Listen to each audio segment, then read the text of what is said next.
Olá pessoal, meu nome é John Moreira, sou professor de Biologia e criei o canal Moreira Bio para trabalhar a biologia voltada para o ensino médio. Em alguns momentos estarei aprofundando para direcionar também para a graduação, tá? Além disso, alguns vídeos estarão sendo direcionados para as avaliações externas, como o Enem ou os vestibulares, tá ok? E aí aos poucos a gente vai estar construindo esse canal, trazendo muita informação do mundo da biologia, trazendo muitas curiosidades e divulgação científica, tá ok? Peço a ajuda de vocês para desenvolver esse canal, tá ok? O vídeo em questão agora que vai ser passado, ele trabalha uma das temáticas dentro da biologia, então agora vamos estudar. Antes disso, apoie o canal, ok? Apoie o canal, inscreva-se, dê o like ou dislike, gostou, não gostou? Aqui é democrático. Deixe seu comentário para a partir deles eu poder melhorar cada vez mais o canal, tá ok? Grato pela atenção e agora vamos para o vídeo. E aí meus amigos, beleza? Tudo em paz? Espero que estejam todos bem, tá? Aqui é a terceira parte da nossa aulinha sobre evolução, tá? A terceira parte onde eu vou explorar mais um pouco sobre as teorias da evolução. Em específico, a gente está dando passo à frente no sentido de que de agregar mais informações para a teoria da evolução. A teoria da evolução do Charles Darwin, o darwinismo. Onde agora a gente começa a observar que dentro dessa teoria ele tinha um princípio da seleção natural associado também à seleção sexual, tá? E alguns tipos de seleções que podem ocorrer na natureza, tá? Algumas observações ele realizou durante as suas viagens, tá? Para os tipos de seleções que podem ocorrer dentro do meio natural. Vamos nós? Inicialmente, só para recapitular, né? Temos as ideias do Darwin e do Lamarck, tá? Especificamente, Lamarck contribuiu com a ideia da adaptação, chamando a atenção para esse princípio que é de suma importância para todo e qualquer ser vivo do nosso planeta, tá? Posteriormente surgiu o Darwin, tá? Lembrando que Darwin não foi o único pesquisador dessa temática. Um contemporâneo a ele, né, que foi até coautor da sua obra Origem das Espécies, tá? O Alfred Wallace, ok? Beleza? Então vamos nós. Inicialmente a gente vai aqui, ó, recapitulando. A seleção natural, certo? A partir de Darwin, ela tinha a ideia básica de que você partia de um princípio em que eu tinha as evidências biológicas que formulavam a minha teoria. As evidências que ele observou foram a condição dos fósseis, foram justamente a anatomia comparada, tá? Anatomia comparada, a condição de que eu observei órgãos homólogos, órgãos análogos, e fui construindo a partir dessas informações esse quebra-cabeça da vida. Essas informações permitiram ele chegar à ideia da adaptação dos seres vivos, ponderando as suas condições específicas, as suas realidades inseridas em um ambiente, tá? Quando eu digo nesse sentido, inserido em um ambiente, eu tenho que lembrar sempre, o princípio da seleção natural parte da seleção a partir da natureza. Essa natureza ela vai ser caracterizada pelos fenômenos naturais, ok? Os fenômenos naturais que podem influenciar diretamente a questão do clima, a questão de tempestades, a questão de escassez de água, de comida, a condição de predadores específicos, doenças virais, bacterianas, entre fatores. Todos esses fatores eles vão condicionar um organismo ou a geração daquele organismo a uma mudança. Essa mudança é a partir de uma seleção, onde o indivíduo mais adaptado àquela condição irá sobreviver, reproduzir, mantendo assim a sua prole. Observando. Muito cuidado. Toda vez que eu falo em mudança, muito cuidado em associar a palavra mudança e transformação, tá? O transformismo já parte da raiz da ideia do Lamarck. O Darwin não é bem essa ideia. O Darwin acredita, né, ou melhor, ele acreditava, já que ele não está entre nós, assim, eu espero, nessa situação de que você ia ter seleção de indivíduos adaptados. Lamarck não. Os indivíduos iriam se adaptar sofrendo transformações, tá? Só reforçando aqui. E aí o que é que acontece? A base da teoria do Darwin, a base da teoria do Darwin é a seleção natural. Essa seleção natural, ele observou algumas perspectivas diferentes. Tá? Aqui tem o mesmo princípio, só que ele observou algumas características particulares, ok? Nessa circunstância, ele observou que o princípio básico da seleção natural é permitir que aquele organismo ele venha a ser capaz de se reproduzir, ou seja, a reprodução dos mais aptos. Tá? Daí até aquela situação, né, da seleção natural, a gente associa a lei do mais forte. Na prática não é o mais forte. Pode ser o mais forte, o mais rápido, mais resistente, o mais sortudo, que seria aquele que se camufla bem, tá? O mais rápido nesse sentido. Então, em situações, tá? Seria o mais apto. Aquela condição favorece ele, então ele sobrevive. Se não vai favorecê-lo, ele vai morrer consequentemente. Então, observando isso, eu posso citar 4 tipos de seleções. Da esquerda para a direita, de quem está de frente à tela, tá? Seleção sexual, seleção diversificadora, seleção disruptiva e seleção estabilizadora. O termo dessas últimas 3, você já pode ter uma noção do que ela promete. Ou pelo menos a ideia que ela vai trazer junto, tá? Essa situação diversificadora é um tipo de seleção em que os animais com características diversas, uma variação, têm mais chance de sobreviver em uma condição. Já a seleção disruptiva, esse termo disruptivo seria o quê? Quebra da normalidade, quebra do regular, tá? Seria uma situação ao extremo, ok? E a seleção estabilizadora seria justamente o oposto à disruptiva nesse sentido. Seria uma condição em que o organismo ele foi selecionado porque ele tem uma característica média, uma condição mediana que favoreceu ele naquele momento, naquela circunstância. Lembre sempre disso. O processo de seleção dos organismos é um processo dinâmico. Ele não é enraizado. Além disso, essa condição dinâmica que ocorre no processo seletivo dos organismos, eu tenho que ponderar o tempo. Lembra? A condição do tempo ela é uma condição relativa. Vai depender do observador. Tá? O observador vai depender dessa circunstância de tempo. Então, por exemplo, se eu digo que um organismo passou por um processo de seleção, ele não foi 10 anos. Em geral, foram milhares e milhares de anos, dezenas e dezenas de gerações que permitiram essa circunstância. Tá? Então, essa escala de tempo tem que ter muito cuidado quando a gente fala sobre seleção. Então, vamos lá. Primeira situação é a seleção sexual. A seleção sexual, como é bem representada aí nessas ilustrações, tá? Um exemplo mais forte que eu posso citar é a condição dos pavões, tá? O pavão é um animal em que ele tem a distinção, ele tem uma condição que nós chamamos de dimorfismo sexual. Essa situação do dimorfismo sexual é a diferença entre macho e fêmea. Ponto.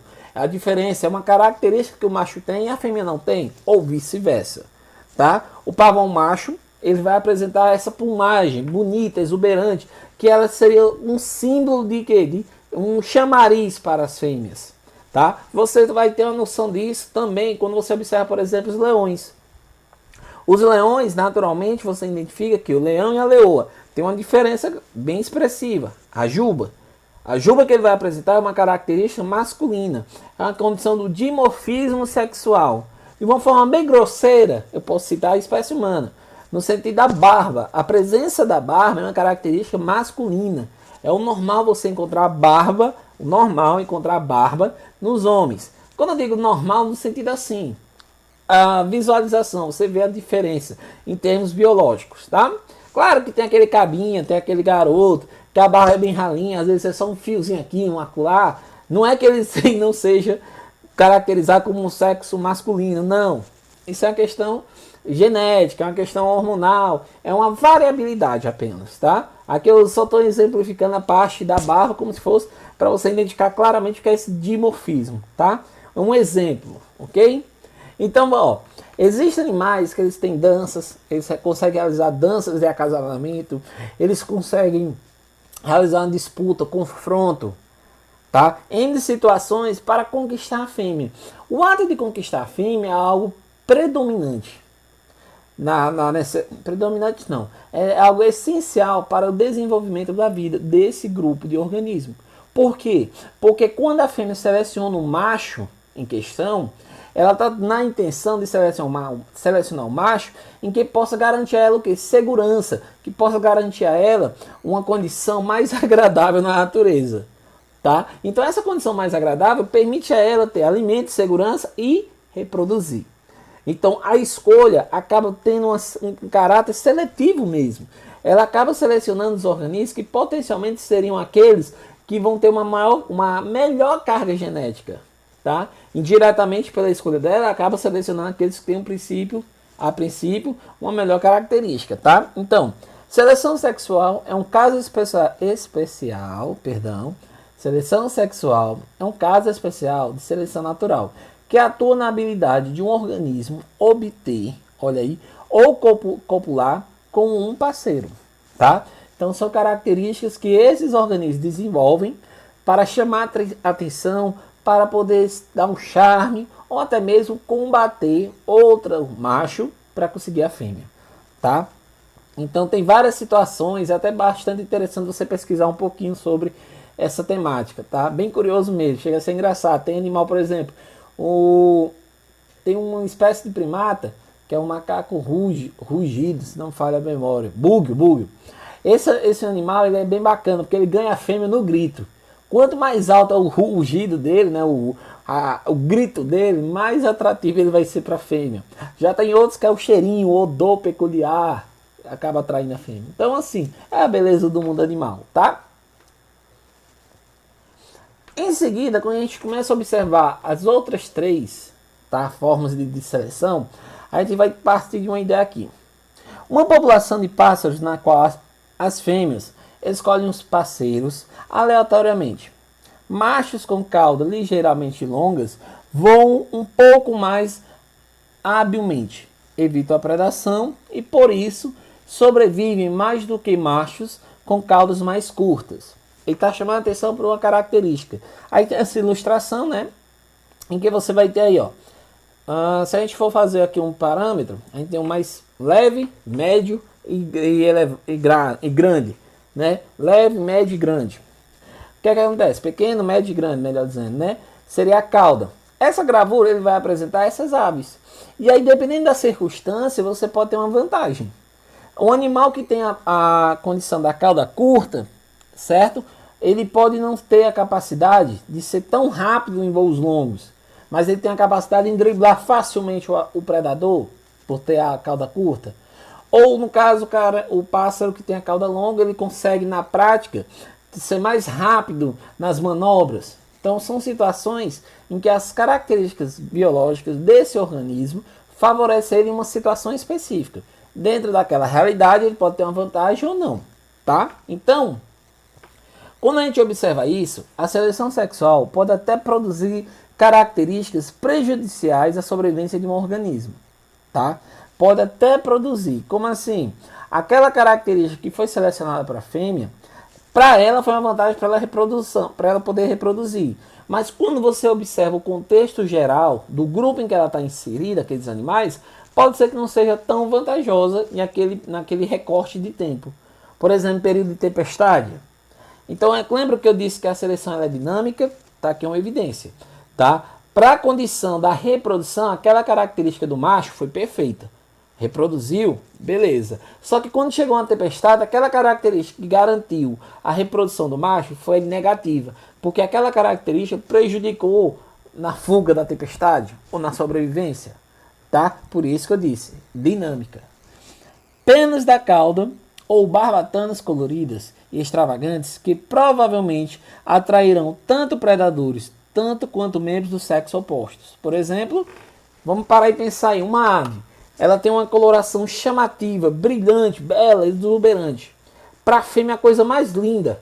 Beleza, ele vai ganhar a fêmea. Só que ao mesmo tempo que ele consegue ganhar a fêmea para reproduzir, ele também, por ter uma condição exuberante, ele é facilmente predado. Então aí você para e pensa, vixe, John, então é uma desvantagem, dependendo do ponto de vista. Para a reprodução, é uma vantagem. Para a sobrevivência, é uma desvantagem. Então, nesse sentido, o que é que acontece? Corrida contra o tempo. Quanto antes ele conseguir reproduzir, melhor, porque ele consegue deixar os seus descendentes, tá? Então é uma situação corrida contra o tempo, tá? Então vamos lá. Nessa situação em seguida aqui, certo? A gente vai observar. Deve-se ter bastante atenção de maneira que utiliza o termo evolução, tá? A gente tem que ter cuidado nessa palavra evolução. Por quê? Evoluir da ideia de algo ir à frente, né? Uma transformação, uma mudança. Só que na prática, quando a gente fala nisso aqui, vocês já entenderam. É a seleção. Você seleciona o indivíduo, você seleciona o indivíduo a partir de uma vantagem que ele possa ter. Ou até mesmo uma desvantagem. É uma situação que vai fazer ele sobressair a uma situação, uma problemática, um fenômeno natural mesmo. Tá? Então, o que é que acontece? O processo de seleção irá atuar não apenas nas características que atribuem vantagens, tá? Ou mesmo nas sexuais, seleção sexual, mas também naquelas que geram algum tipo de desvantagem para os indivíduos. Ou seja, às vezes em um grupo de animais ele pode ser eliminado não porque ele não tem a característica avançada, né, vamos dizer assim, mas ele pode ser eliminado simplesmente porque a característica que ele tem já é uma desvantagem naturalmente. Aí vai depender da situação. Vamos aqui. Há 3 maneiras básicas pelas quais a seleção natural pode influenciar a distribuição de fenótipo, tá, de traços poligênicos em sua população. Calma. John, que diabo é esses termos aí? Quando eu falo do genotipo, tá, o fenótipo, perdão, quer dizer as características visuais, tá? A estrutura, o que eu vejo, o que eu enxergo, ok? E a questão poligênica seria uma carga genética, ou vários genes simultâneos que são transferidos para a geração futura, tá? Seria o compartilhamento do DNA entre espécies, tá? Entre parceiros em específico aqui, tá? Então tem a seleção disruptiva, estabilizadora e direcional. 3 tipos de seleções que a gente vai observar rapidinho aqui.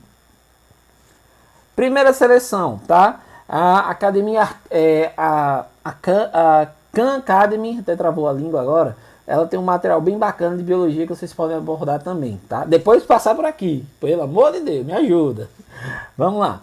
Então o que é que acontece? Ele mostra esse gráfico quando ele observa esses besouros, tá? Observe que eu tentei colocar a coloração bem próxima um do outro, uma pequena variação. Nessa situação aqui, a seleção estabilizadora, como diz aqui o quadrinho azul, ó, na seleção estabilizadora, fenótipos intermediários são mais aptos do que os fenótipos extremos. Então vamos observar aqui. Eu tenho 3 tons de verde. E o do meio é um verde um pouquinho mais claro comparado aos outros 2. É até mais vibrante. Vamos imaginar então uma mata. Uma mata mesmo. A mata, a relva em questão. Vamos imaginar que o tom dessa mata fique mais próximo do besouro do meio. O médio. Então nessa situação, se você parar e pensar, peraí, se ele está mais próximo do meio, a coloração, os outros 2 são fáceis de ser enxergados, são visíveis. Então facilmente aves, por exemplo, podem pegá-los. Então aqui é uma vantagem que eu tenho o quê? A minha semelhança com o ambiente. Como eu sou mais parecido, vamos dizer assim, né? Eu me assemelho mais ao ambiente do que os outros 2, eu tenho uma vantagem. Então essa seleção é a seleção estabilizadora, porque eu tenho uma característica mediana quando eu comparo com as outras 2, que seriam as extremas, tá? Então essa seleção me permitiu a sobrevivência. Por isso que no gráfico você tem o quê? A faixa central em evidência, porque é justamente o grupo do meio que vem a sobreviver melhor nessa condição. Em seguida eu tenho aqui a seleção direcional, tá? Onde a gente observa aqui, ó, quadrinho. Na seleção direcional, um fenótipo extremo é mais apto do que todos os outros fenótipos. Tá? Quer dizer o quê? Vamos imaginar que por algum motivo, naquela mesma relva, aquela mesma grama, tá? A gente está tendo uma dificuldade com a chuva. E aí, devido a essa dificuldade com a chuva, parte da grama começa a morrer e uma parte começa a escurecer. Por algum motivo, algum fenômeno da natureza. Essa parte da grama, que ela adquiriu um aspecto mais escuro, ela acabou dando evidência para aqueles insetos, aqueles besouros que tinham o quê? A coloração clara. Os que tinham a coloração escura acabam sobrevivendo, ok? Acabam sobrevivendo. Aqueles que eram mais claros acabaram ficando em destaque, e aí são facilmente eliminados, ok? Então aqui a gente observa também nesse gráfico Aconselho você pausar o vídeo, fazer uma leitura novamente, observar esse gráfico, tá? Que vai te ajudar bastante. O princípio é bem simples, tá? Direcional, por causa de uma condição, acaba direcionando. Você acaba dando um norte, uma direção. Aqui eu posso até abrir um parêntese. Não, melhor, a gente vê já. Vamos aqui finalizar. Na seleção disruptiva, tá? O que é que acontece? Olha aqui. Na seleção disruptiva, os fenótipos dos dois extremos são mais aptos do que aqueles do meio. Ou seja, a condição extrema vai favorecer. Mesma situação da grama. A coloração da grama acaba destacando o besouro do meio. Tá? Ah, John, mas aí a grama ela não tem a mesma coloração. O que é que acontece? Como é que ela vai fazer com que os outros dois tenham vantagem? Vamos dizer que parte da vegetação tem um tom escuro e a outra parte um tom mais claro. A gente poderia até dizer assim, próximo da lagoa é mais claro, mais distante da lagoa mais escuro, essa coloração. Então os besouros conseguem ficar nesse meio termo. Né? Nesse meio termo não, nesses extremos separados. E o inseto no besouro mais claro, em ambas as situações ele acaba sendo destacado. Pode ser essa relação, ok? Então a gente tem esse entendimento, onde a seleção diversificadora produz múltiplos picos de curva. Por que múltiplos? Não são os extremos? Os dois extremos estão aqui, ó, na vantagem. O do meio cai. Então, por isso que tem essa variação no gráfico. 2 pontos elevados, porque são os extremos. Nessa lógica aqui. Ok?